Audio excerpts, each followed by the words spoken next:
The hour, Hermitage Capital founder and CEO Bill Browder. Bill, good to see you. Thank you for being here. Have you heard from anyone at all in the administration?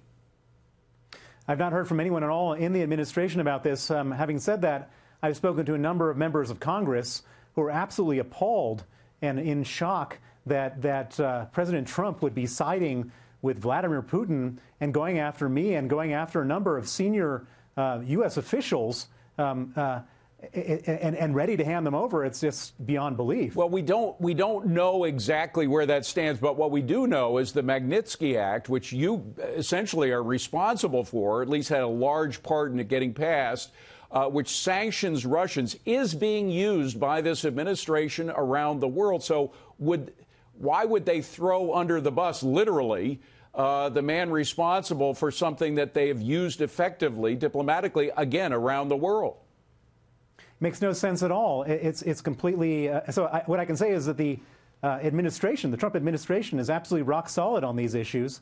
Pompeo and Jim Mattis and Nikki Haley. Well, they just used Magnitsky recently to sanction Nicaraguans. As I say, they use it not only to sanction Russians, but to sanction people around the world. That's why I'm thinking that in terms of actions, the Trump administration is doing the right thing.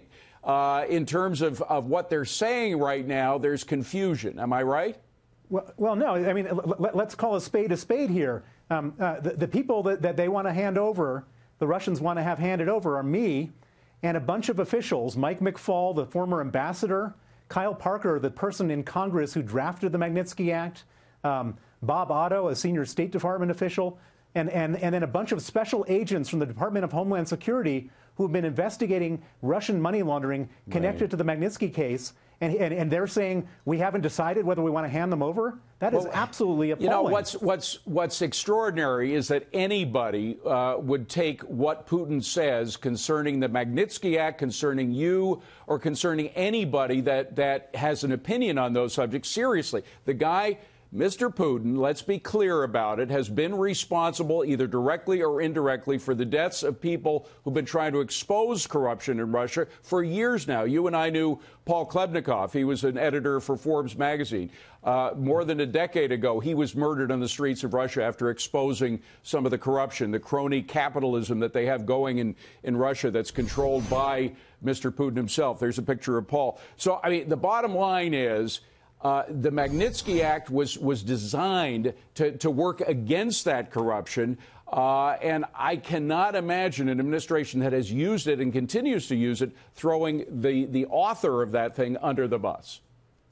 Well, I agree with you, and this is the litmus test. You know, people are saying, you know, what does Trump think about Putin? What does Trump think about Russia? This is his big test. You know, he should come out decisively against this. To say that he thinks it's an interesting idea, to have his press secretary saying they're considering it, that is just shocking. And it's shocking to anybody. There's no partisanship about this. That's just shocking.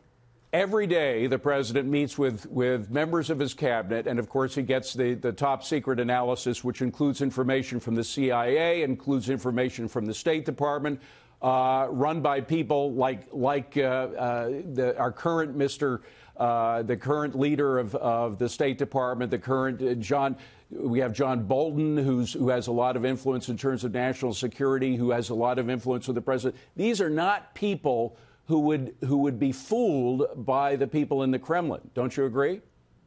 I think that the people that surround the president have the absolute clear eyes on what's going on in Russia. John Bolton, I know, he's no friend of Vladimir Putin. Mike Pompeo's another one. Mike Pompeo, Nikki Haley, every single one of them has absolutely clear eyes and are tough on Russia. But this nonsense of going up and flattering Vladimir Putin, even having a summit with him, and then agreeing or saying it's an incredible idea to hand over a bunch of anti-Putin activists and people who worked in the U.S. government to try to contain Russia is just appalling. Bill, final question. If the White House was to ask you to come and meet with either the president or one of his assistants, either the Secretary of State or John Bolton or whomever, would you do so now to try to clear things up? Of course I would. I spend a lot of time in Washington briefing everybody. Nobody's ever asked me at the White House, but everybody knows me in the Senate and the House of Representatives.